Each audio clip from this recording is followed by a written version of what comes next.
Lagi kang pasasalamatan sa lahat ng iyong kabutihan. Pupurihin kita, sasayawan kita, sa presensya mo ako'y magsasaya. Sa puso ko wala nang ang iba, O Diyos, O Diyos.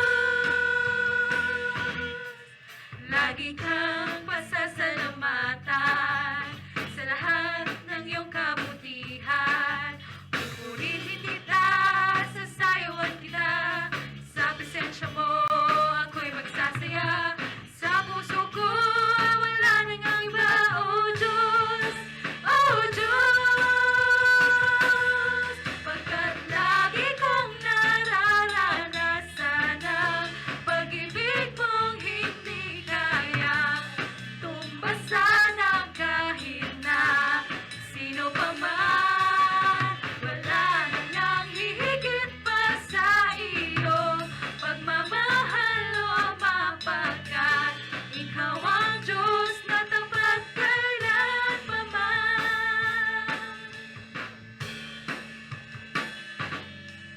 Lagi kang pasasalamatan sa lahat ng iyong kabutihan. Pupurihin kita, sasayawan kita, sa presensya mo ako'y magsasaya. Sa puso ko ay wala nang ang iba, O Diyos, O Diyos. Pagkat lagi kong nararanasan ang pag-ibig mong hindi kaya tumbasan ang kahit na sino pa man. Wala nang ang hihigit pa sa iyo, pagmamahal o mapagkat ikaw ang Diyos na tapat kailanpaman. Pagkat lagi kong nararanasan ang pag-ibig mong hindi kaya tumbasan ang kahit na sino pa man. Wala nang hihigit pa sa iyo, pagmamahal o mapagkat ikaw ang Diyos na tapat kailanpaman.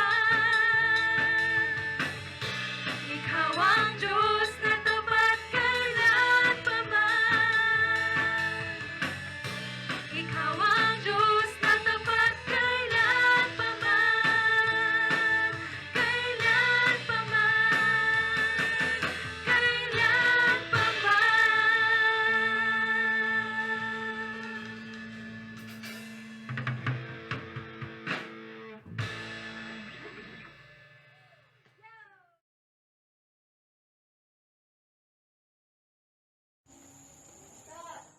Magandang gabi po mga kapatid, especially po sa PAMC family.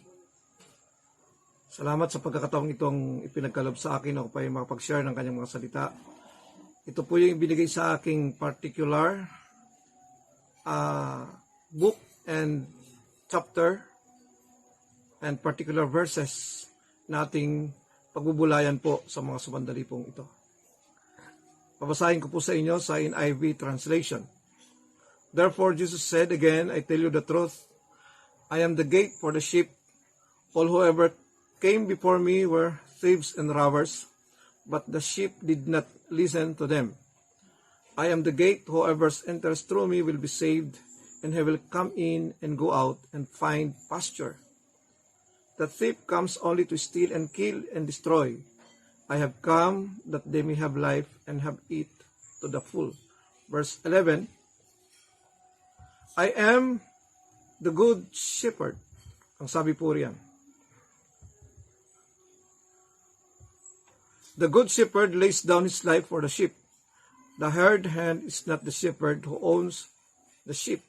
So when he sees the wolf coming, he abandons the sheep and runs away. Then the wolf attacks the flock and scatters it. The man runs away because he is a hired hand and cares nothing for the sheep. I am the good shepherd. I know my sheep, and my sheep know me, just as the Father knows me, and I know the Father, and I lay down my life for the sheep. Last verse. I have other sheep that are not of this sheepin. I must bring them also. The two will listen to my voice, and there shall be one flock and one shepherd. Tayo po'y manalangin.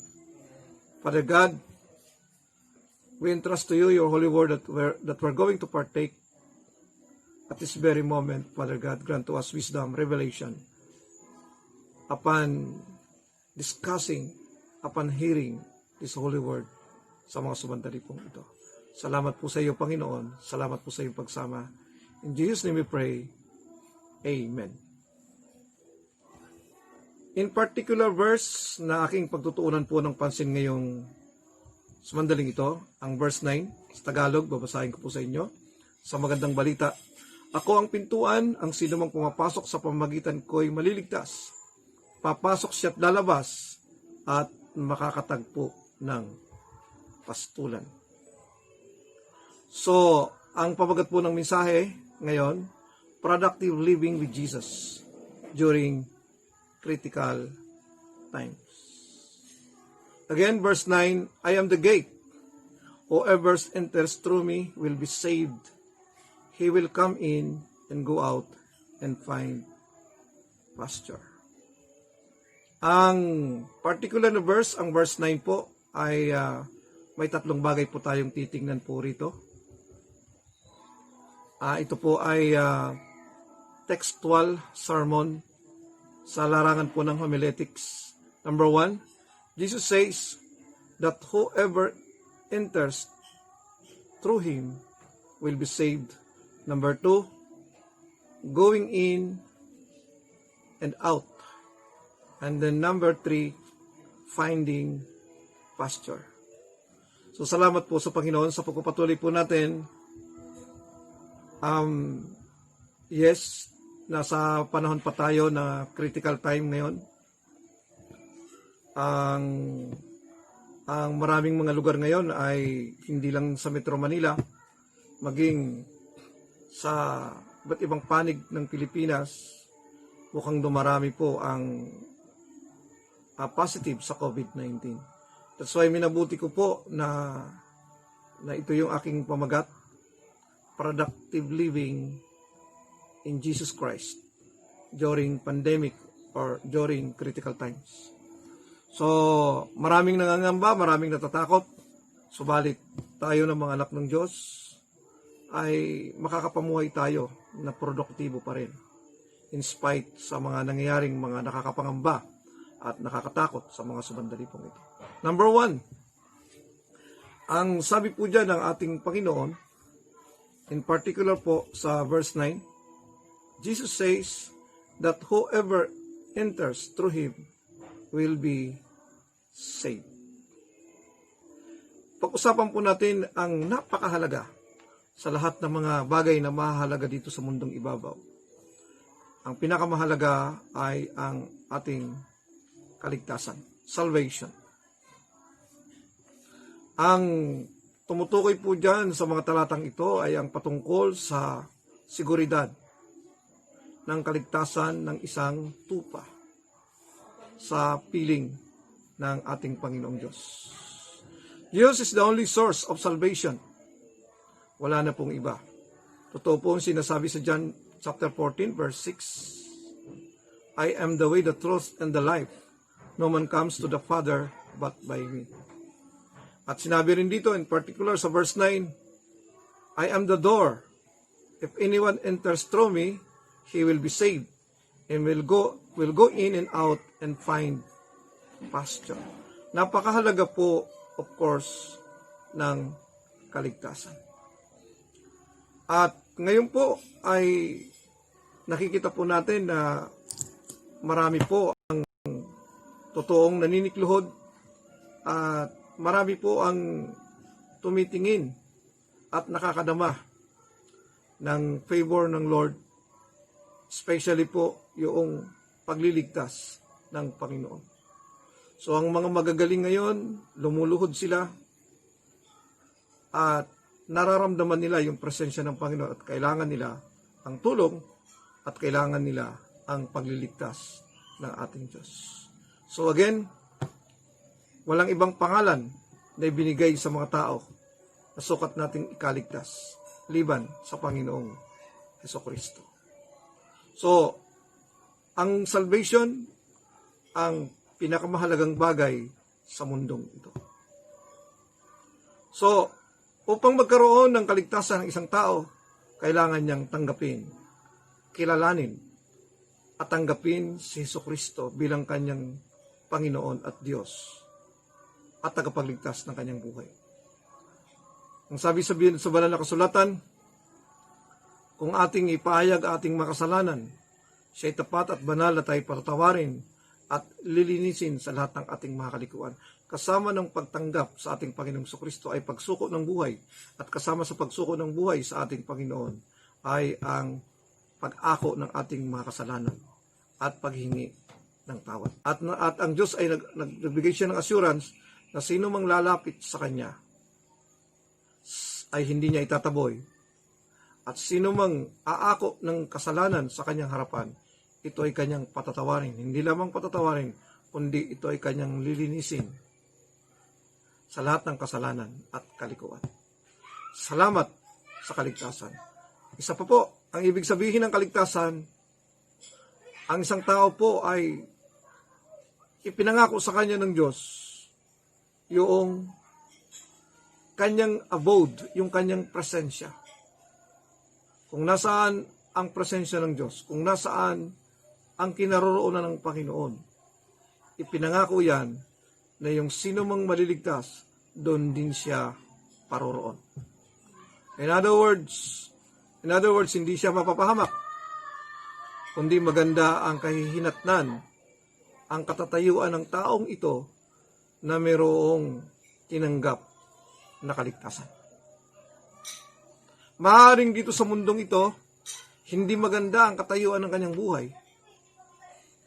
Marami siyang hirap na dinaranas.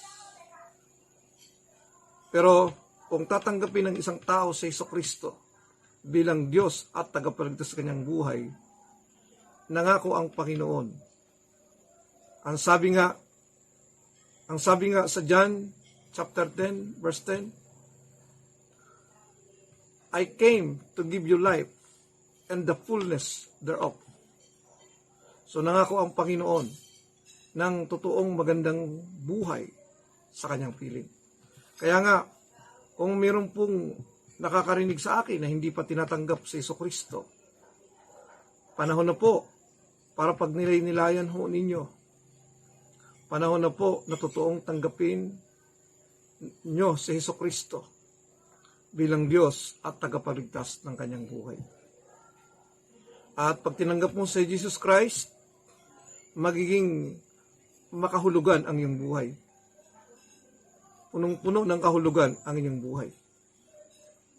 So, again, si Hesukristo lamang ang pinagmumulan ng totoo. At siya lamang, sabi nga, Jesus is the only source of salvation. Wala na pong iba. Number two, protection. Ang sabi po dyan, going in and out. Ito po ay naglalarawan sa protection po ng ating Panginoong Diyos. Sa katunayan, ito pong mga talata na binasa po natin kanina, in the context of the sheep analogy, being saved refers to protecting the sheep from predators who would kill them. So, may mga kaaway kasi, may mga kalaban noon ang mga tupa. Ang mga kalaban po nila ay yung mga mananakmal ng mga panahon na yon. Yung mga asong gubat, mga wolf, at iba pa. So, nangako po ang Diyos ng protection sa kanila. So, salamat po sa Diyos. Sa panahon po ng pandemyang ito, nangako po ang Diyos ng protection. Kaya salamat sa Panginoon Kasi hindi lamang ang Diyos nagliligtas, kundi yung kanyang iniligtas ay kanyang pinoprotektahan. Pinoprotektahan. So salamat po sa Panginoon. Wala nang ang mga magagaling ngayon, wala. Talagang pinsan, suko na sila. Napanood natin sa balita, marami na rin pong mga medical professionals, mga doktor, nurses, mga sa frontliners, medyo talagang nakakaranas na ng pagod. Pero salamat po sa Panginoon kung tatanggapin natin si Jesucristo sa ating buhay at magkakaroon tayo ng totoong relasyon sa Kanya. Nangako ang Panginoon ng proteksyon. Kaya nga, muli kong babasahin ang sinabi po dito sa Tagalog.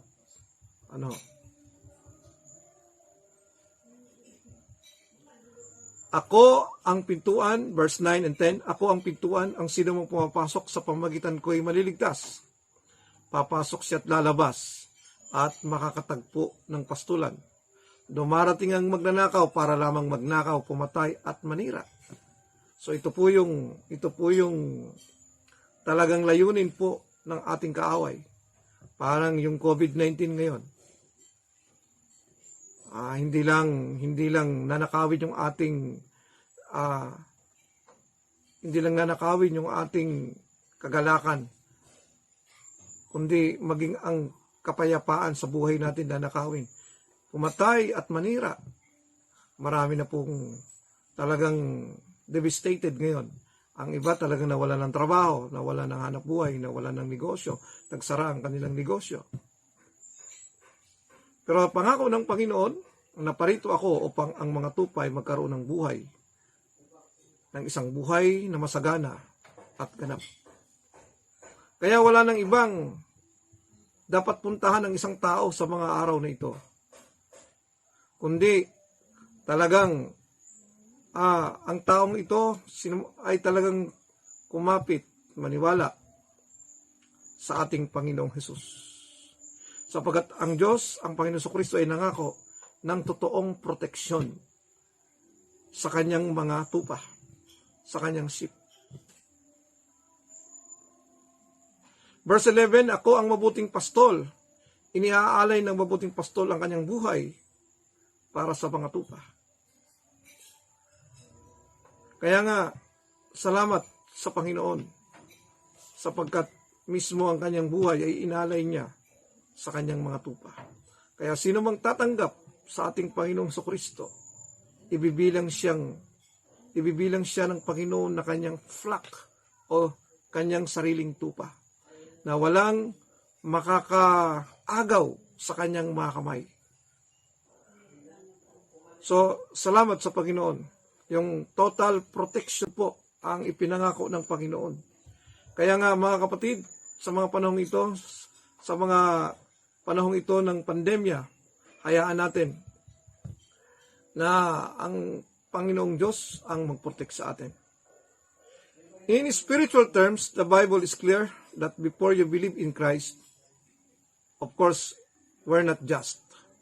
Sa katunayan, sinasabi po sa aklat ng Efeso 2, talatang 1, tayo mga patay dahil sa ating mga kasalanan at pagsalangsang. We are dead in our trespasses and sins. Pero salamat sa Panginoon, nung naranasan natin nung tanggapin natin ang ating Panginoong Jesucristo. Napalitan po yun, pinatawad tayo. Sa katunayan, wala na tayong condemnation. So being spiritually dead, there was no way that you could rescue yourself or do anything to help out with your own rescue.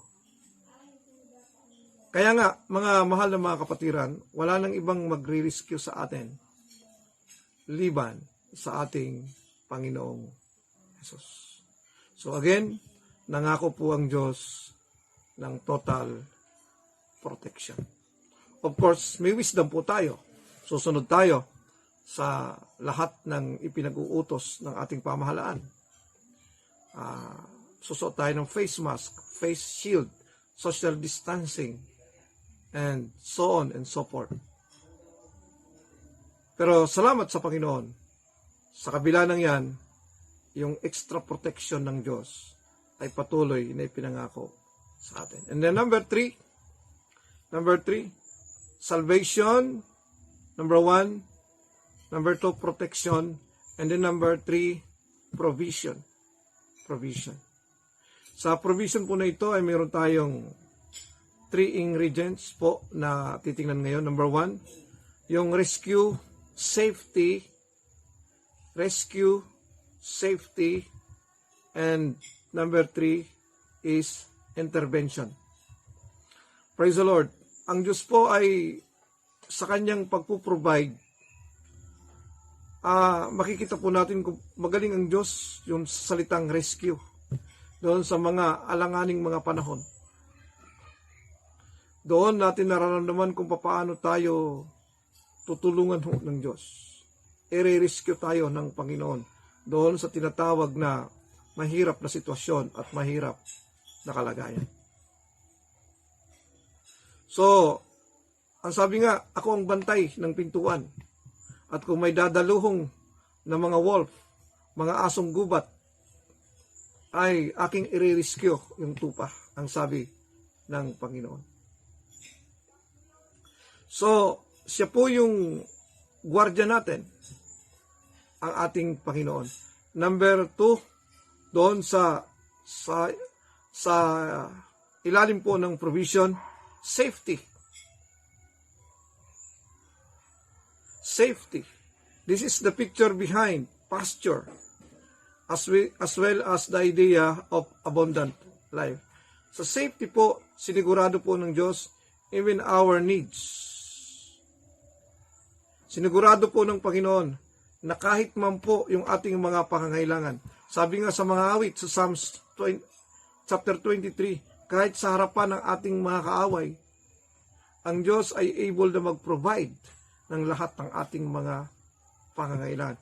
Kasama po yun sa safety. Safety ng lahat ng pangangailangan ng kanyang mga anak. Makikita po natin yun. Doon yun ang bumubuo sa provision po ng ating Panginoong Diyos. So, this is not only pointing doon sa abundance of material goods, but rather to the soul satisfaction that comes when you know that the Lord is your shepherd. You know that He is caring for you, and He prepares a table before you, even the presence of enemies. Kaya nga, marami tayong alam, kahit sa gitna ng pandemya, andun ang maraming pagpapala, andun ang maraming blessing ng Panginoon. Ako may kilala sa panahon ng pandemya, kumita ng limpak-limpak. Dito po yan sa Maria Aurora. Kumita po sila ng pera dahil nagkaroon ng business. Noong wala pang pandemic, wala silang negosyo. Pero nung nagkaroon ng pandemic, nagkaroon sila ng negosyo. So parang blessing sa kanila yung pandemic. Kasi nagkaroon sila ng negosyo at kumikita po sila until now. Kasi nagkaroon sila ng delivery sa mga pagkain. So yun po So sa mga anak ng Diyos, mayroong safety ang Panginoon. And then number 3, last, intervention. Mga kapatid, isa po sa baka specialty ng Panginoon yung kanyang tinatawag na intervention. Napakagaling ng Diyos sa puntong ito, sa intervention. So, malikhain ang Diyos. Marami siyang kaparaanan. Hindi siya nalilimitahan lamang. Sabi nga, God is able to create new things from out of nothing. So, mga kapatid, hindi natin po pwedeng ihawla ang Panginoon. Hindi natin siya pwedeng ikulong sa four corner. Kundi, marami siyang intervention. So, hindi nauubusan ng Panginoon ng bago. Hindi siya nauubusan ng bagong idea. Hindi siya nauubusan ng bagong style o mga gagawin.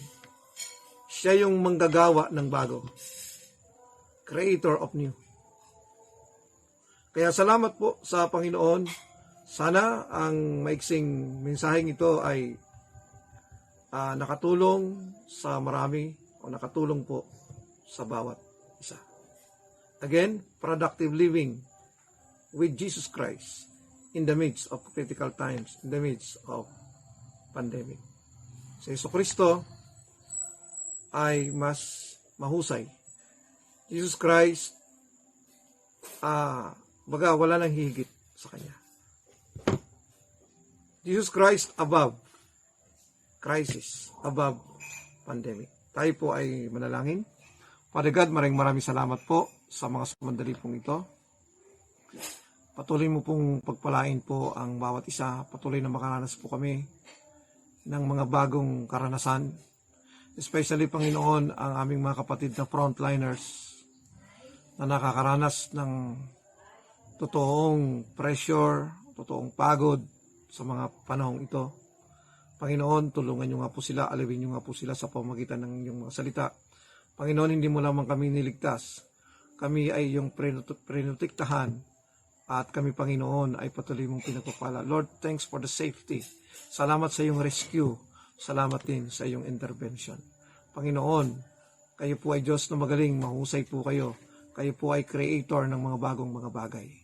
Kaya nga, patuloy mong bigyan ng bagong kalakasan ang mga frontliners, bagong mga ideya, ang aming mga namumuno, especially ang aming Pangulo, kasama yung kanyang mga kasangguni. Bigyan mo sila ng mga bagong mga bagay-bagay, Panginoon. Maraming salamat po sa iyo, O Diyos. Totoong napakabuti po ninyo. At pagpalain mo, Panginoon, ang entire family ng PAMC, maging ang aming mga mahal sa buhay. Pagpalain mo, Lord, ang bawat isa. Ito po yung aming panalangin sa pangalan ng Panginoong Hesus. Amen. Amen.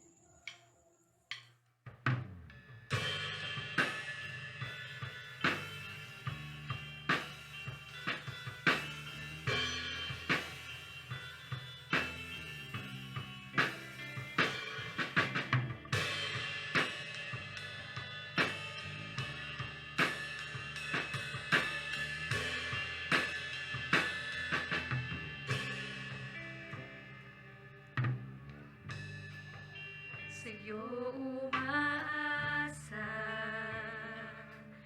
kaibigang tapat at sandigan. Sa'yo nagmumula kapayapaan, kabutihan. Di kayang sukatin ang pag-ibig mo. Mga pangako mo, liwanag at gabay. Sa bawat sandali may pag-asa at kanlungan. Mga pangako mo, taglay nito'y galang, nananatili ang labis na kalakasan. Mga pangako mo.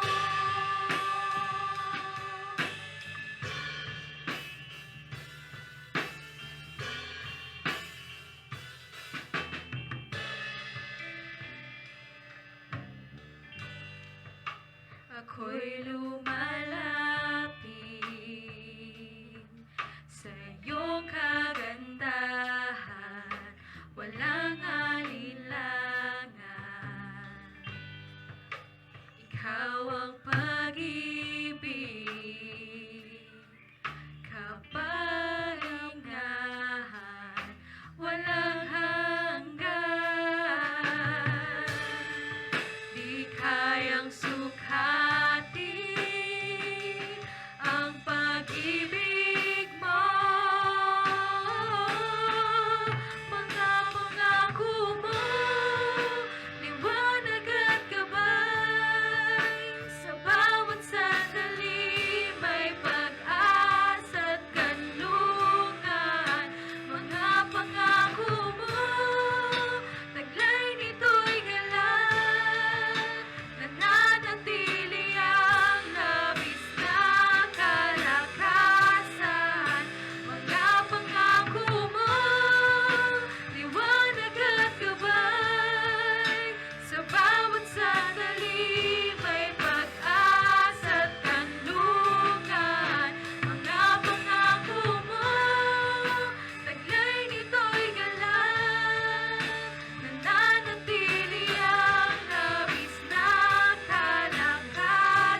Sukati ang pag-ibig mo, ang pag-ibig mo. Mga pangako mo, liwanag at gabay. Sa bawat sandali may pag-asa at kanlungan. Mga pangako mo, taglay nito'y galak, nananatili ang labis na kalakasan. Mga pangako mo, liwanag at gabay. Sa bawat sandali may pag-asa at kanlungan. Mga pangako mo, taglay nito'y galak, nananatili ang labis na kalakasan. Mga pangako mo, mga pangako mo, mga pangako mo, mga pangako mo.